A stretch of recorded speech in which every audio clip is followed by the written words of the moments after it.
Fumer est un comportement compulsif. Comment arrêter de fumer? Bonjour, je suis Sandra Mesda, coach en développement personnel et spirituel. Une aventure que j'ai commencée il y a 10 ans aujourd'hui et que j'ai plaisir à partager avec vous pour vous aider à changer votre vie, à l'améliorer, à comprendre vos comportements à travers mes propres expériences et recherches. Je ne prétends pas avoir évidemment la vérité, mais juste vous transmettre les étapes par lesquelles je suis passée pour ma propre transformation et celle que je traverse encore aujourd'hui. Car c'est l'aventure de toute une vie que d'apprendre à savoir qui l'on est et à aimer profondément chaque partie de nous. Vous pouvez aussi me retrouver sur Facebook pour suivre mes posts et ma propre lifestyle si vous le souhaitez. Arrêter de fumer, ce n'est jamais facile, que l'on soit un gros fumeur ou pas. Et de plus, aujourd'hui, pour nous déculpabiliser un petit peu, on a remplacé la cigarette papier par la cigarette électronique. Une espèce de transition qui n'en est pas vraiment une. Et je vais vous expliquer pourquoi. Comme je vous l'annonce dans le titre de ce podcast, fumer donc fait partie de ces comportements comme celui de faire du shopping lorsqu'on ne se sent pas bien ou de manger tout ce qui nous passe sous la main ou encore sortir et s'alcooliser pour oublier une déception amoureuse ou les problèmes que l'on a au travail ou avec un ami. Le fait que cela soit compulsif, c'est que vous n'arrivez pas à le maîtriser même si vous savez que ça peut vous mettre en danger. On sait que c'est mauvais pour notre santé, on sait que cela coûte cher et qu'on pourrait évidemment s'offrir un superbe voyage à la place. On sait que ça peut gêner les personnes de notre entourage et particulièrement nos enfants, mais malgré tout, on a du mal à arrêter. On pourrait se dire que c'est un manque de volonté ou de courage, on culpabilise d'ailleurs pour ceux qui essayent vraiment d'arrêter et finalement c'est une chaîne sans fin. Certains d'entre vous, j'en suis vraiment certaine, ont vraiment envie d'arrêter, mais n'y arrivent pas. Ou alors vous avez peut-être déjà réussi un certain temps et puis vous avez replongé. Je vous rassure, j'étais comme vous. 4 fois avant d'y arriver. Bon, la dernière fut la bonne, c'est vrai, et le fait d'avoir été avec une personne à ce moment-là dans ma vie qui ne fumait pas, qui était sportif, m'a aidé à arrêter. Dans le sens où il y avait l'haleine, il y avait l'odeur, il y avait une personne saine, je veux dire, qui était en face de moi et moi qui m'abîmais la santé.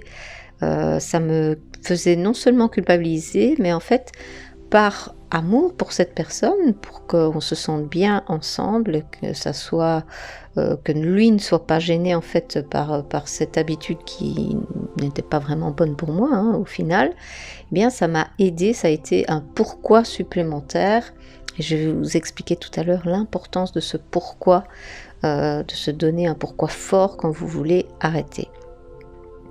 D'après les scientifiques, en tout cas les personnes qui font des recherches par rapport aux addictions, on dit qu'il faut 21 jours, soit l'équivalent de 3 semaines, pour changer une habitude, gérer ses pulsions et instaurer une nouvelle routine dépourvue de cette addiction. Alors pour comprendre d'où vient cette addiction de la cigarette notamment, mais aussi du shopping, la nourriture, il faut comprendre comment fonctionne notre cerveau. Ça comprend 3 étapes. La première étape, c'est le cerveau reptilien. Comme son nom l'indique, c'est le cerveau qui est la partie la plus ancienne de notre cerveau, le cerveau reptilien. Donc c'est elle qui conserve quelques restes primitifs de notre comportement animal. La jalousie, la possessivité, l'agressivité, etc.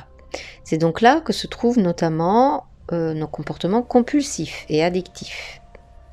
La deuxième étape, c'est le cerveau limbique. C'est une strate très stratégique car elle fait tampon entre celle des instincts et celle de la conscience. C'est elle qui génère justement les émotions, qu'elles soient bonnes ou mauvaises, qui proviennent bien souvent de l'inconscient. Elle est en quelque sorte un traducteur. Et enfin, la troisième étape, le cerveau néocortex. La conscience, elle représente l'intellect. Et elle est capable de contrôler l'inconscient si elle est entraînée. Ah bah oui, Ça vous est certainement déjà arrivé d'avoir très très envie d'un dernier carré de chocolat et à parvenir à vous contrôler. Pas vrai? Bon, des fois, on n'y arrive pas, mais ça vous est déjà arrivé de savoir le faire. Donc, pour résumer, lorsque vous ressentez quelque chose, c'est votre cerveau limbique qui vous alerte d'un message lancé par le cerveau reptilien, votre subconscient. Donc, c'est ensuite à votre cerveau néocortex, la conscience, donc le troisième palier, de prendre les décisions adéquates. Est-ce que vous me suivez toujours? L'explication, en fait, elle vous aide en effet à mieux comprendre votre fonctionnement interne et ainsi mieux apprendre à contrôler vos addictions. Pour en revenir au tabac, il contient une substance qu'on appelle la nicotine, que vous connaissez tous. Elle a la particularité de se fixer à des protéines contenues sur les cellules nerveuses appelées les récepteurs nicotiniques à l'acétylcholine. Après leur contact, il s'ensuit une libération de la dopamine, une hormone qui crée cette sensation de plaisir, notamment chez le fumeur. Ainsi, lorsque l'organisme ne reçoit pas sa dose de nicotine, eh bien, il en demande afin de retrouver ce plaisir. Et c'est la dépendance à la nicotine ou au tabac qui fait que l'on tombe accro. Et lorsque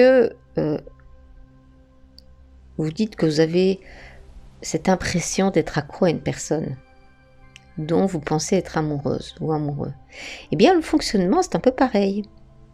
Vous pouvez réécouter certains de mes podcasts où je parle notamment des outils de la manipulation dans les relations toxiques. Eh bien, on peut faire un petit parallèle avec ça, et c'est juste une petite parenthèse. Les moments de bonheur où vous vous sentez bien, en sécurité, joyeuse et amoureuse avec votre partenaire au début de votre relation, dans cette phase de lune de miel, vont vous amener et vont créer de la dopamine. Et vous allez vouloir reproduire évidemment cette sensation de bonheur, ces moments qui vous ont apporté du plaisir. Et lorsque vous avez en face de vous, à un moment donné, cette personne avec qui vous êtes en relation s'amuse à jouer au chaud et au froid, donc c'est un des outils notamment de la manipulation, eh bien vous allez devenir comme une droguée, à vouloir avoir votre dose de bonheur. Et donc vous allez rester ou vous accrocher en vous disant « oui, mais cette personne m'a déjà apporté du bonheur, elle a déjà été bien avec moi, elle a déjà été attentionnée, etc. Donc moi je veux retrouver ça. » Et donc vous allez mettre ces mécanismes adaptatifs pour aller rechercher ces moments de bonheur que des fois vous retrouverez et des fois pas du tout. Et c'est ce qui va engendrer un petit peu votre déchéance aussi dans une relation toxique. Pour vous raconter mon histoire par rapport à la cigarette, j'ai commencé très tard, j'avais 18 ans. Pourtant mes parents étaient fumeurs, j'avais jamais fumé avant. Mais c'est vraiment lors de mes premières sorties en fait, voilà, on essaye pour faire comme les copains, les copines. Puis ça a été occasionnel dans les soirées, et puis avec l'alcool aidant, et voilà comment je suis tombée un petit peu dans l'engrenage de la cigarette. Et j'ai voulu arrêter la première fois lorsque j'ai été enceinte, la deuxième fois aussi, ce qui a fonctionné. Et puis pendant des années, j'ai recommencé à fumer. Et j'ai essayé une fois, deux fois d'arrêter et j'y suis pas arrivée, je n'y arrivais plus. Jusqu'au jour où, voilà, grâce à cette relation amoureuse que j'ai eue, j'ai pu définitivement arrêter. Mon pourquoi était fort. Ça faisait déjà un petit moment évidemment que j'essayais, donc il y avait déjà une envie qui était forte, mais voilà, les sorties, l'alcool faisaient que je n'y arrivais pas, et puis peut-être que mon pourquoi à ce moment-là n'était pas assez puissant. Donc les solutions que je vais vous proposer aujourd'hui, c'est celles que moi j'ai utilisées, que d'autres ont utilisées aussi. Elles ne se limitent peut-être pas à ça, bien entendu, il y a plein de techniques pour arrêter, mais sont juste quelques solutions que je vous propose qui vont vous permettre déjà d'enclencher. Et la première, et pour moi c'est la plus forte finalement, celle-là, c'est vraiment de le décider réellement et de savoir pourquoi vous le faites. Donc il faut vraiment un pourquoi qui soit fort, qui ait du sens pour vous. D'accord? Si je prends l'exemple où, j'ai arrêté, de fumer la première fois lorsque j'ai appris que j'étais enceinte de ma première fille, pour moi, ça a du sens évidemment. Il était hors de question que je puisse intoxiquer mon premier bébé, ni la seconde d'ailleurs, mais je pouvais pas intoxiquer mon bébé. Voilà, pour moi, c'était une évidence et j'ai arrêté vraiment du jour où j'ai su que j'étais enceinte. Je veux dire, il m'a pas fallu une semaine, ça a été vraiment radical. Peut-être que l'instinct maternel fait aussi, que ça a été aussi radical, je n'en sais rien. J'ai pas, d'explication, par rapport à ça, mais c'était vraiment, une décision prise en pleine conscience et vraiment forte. La deuxième solution que je peux vous proposer, c'est de changer de routine. Donc par exemple, dès que je me levais le matin, moi, eh bien, c'était café et je fumais ma cigarette. C'était, café dans une main, cigarette dans l'autre. Donc j'ai d'abord arrêté de boire du café le matin, que j'ai remplacé par du thé. D'accord? Donc du coup, bah, pas très envie de prendre la cigarette avec du thé, bon ça donnait pas, niveau saveur, c'était pas top, d'accord? Donc vous pouvez aussi aller, je sais pas moi, peut-être faire un peu de cardio, aller courir, aller promener votre chien, en tout cas changer une habitude, votre routine. Pareil, la cigarette d'après repas, ben là, changez, mangez un fruit, ou buvez, un verre d'eau, en tout cas changez, le comportement, la routine que vous avez dans ces moments qui sont, presque automatiques, je vais dire, de prendre cette cigarette en main. Ou presser, je sais pas moi, un jus d'orange le matin, ou faites de la méditation, du yoga, enfin il y a tellement de choses que vous pouvez, par quoi vous pouvez le remplacer. En tout cas quelque chose, qui vous donne envie. Ensuite, la troisième solution, qui me semble importante, c'est de penser aussi à un futur positif. Combien de fois, et je suis sûre que vous aussi vous avez entendu cette phrase, ou vous l'avez dit, d'ailleurs vous-même, moi je l'ai dit à une époque: «Il faut bien mourir de quelque chose». Cette fameuse phrase, c'est vraiment le cas de le dire, elle est tuante. Oui, évidemment, on va tous mourir de quelque chose. Pour autant, si on peut éviter d'avoir, des mois, de maladies, de cancers, qui nous rongent, autant l'éviter, d'accord? Pensez à de nouveaux projets que vous pourriez mettre en place, ou un rêve que vous souhaiteriez réaliser. Fixez-vous des nouveaux objectifs, des choses vers lesquelles vous allez pouvoir vraiment, vous investir, vous tourner, qui vont, accaparer un petit peu vos pensées du coup, et vous faire oublier de prendre cette cigarette, en main et de la mettre en bouche. Et la dernière solution, proposition en tout cas je veux faire, qui peut vous aider à arrêter aussi, c'est de vous montrer à vous-même les bénéfices, qu'ont, l'arrêt de la cigarette sur votre vie. Par exemple, alors évidemment il y a des bénéfices physiques pour certaines personnes, hein, c'est une plus belle peau, des plus beaux cheveux, un plus beau teint, et cetera. Par contre, je connais des personnes qui fument et qui ont, un très beau teint, qui ont des belles dents bien blanches, qu'on ne pourrait pas, imaginer qu'elles fument. D'accord? C'est une minorité, mais il y en a.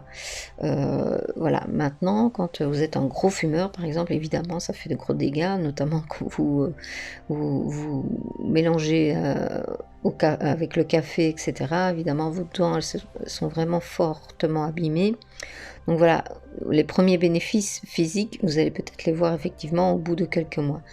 Mais, ce que je pouvais faire dans l'immédiat, eh bien c'est par exemple chaque semaine, c'est de récupérer cet argent que vous alliez dépenser pour, la cigarette, c'est de le récupérer dans une boîte ou dans un bocal, peu importe, un pot, ce que vous créez même, une boîte par exemple pour mettre cet argent. L'argent, c'est vrai que c'est quelque chose qui va peut-être vous toucher vous, peut-être pas tout le monde, parce que c'est vrai quand on a des addictions, l'argent on le trouve, hein, clairement, mais c'est quand même un point sensible chez certaines personnes. Donc n'hésitez pas chaque semaine à mettre cet argent que vous auriez dépensé pour les cigarettes dans une boîte ou dans un bocal, peu importe. Et offrez-vous quelque chose avec cet argent au bout d'un moment.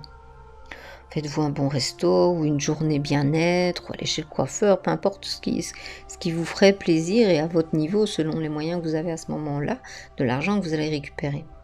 Récompensez-vous en fait, ça vous donnera encore plus la motivation pour tenir sur le long terme en vous récompensant. J'espère que cette petite capsule aura pu vous aider ou pourra aider quelqu'un de votre entourage et si c'est le cas, n'hésitez pas à partager. Laissez-moi vos commentaires, vos questions. Je me fais toujours un plaisir d'échanger avec vous. Encore merci beaucoup pour vos retours sur mes vidéos chaque semaine, vraiment. J'ai plaisir à voir aussi que cette communauté grandit, petit à petit et j'en suis vraiment ravie. Je suis vraiment ravie de pouvoir aider certaines personnes à mieux se comprendre. Pour moi, c'est la base évidemment, d'apprendre à mieux se comprendre, à mieux s'aimer, à mieux s'accepter dans toutes les facettes, de notre vie. Les moments où on est bien, les moments où on est moins bien et c'est ce chemin vers l'amour de soi. C'est ce à quoi en tout cas j'essaye, de vous amener petit à petit. Je vous dis à très bientôt, prenez bien soin de vous.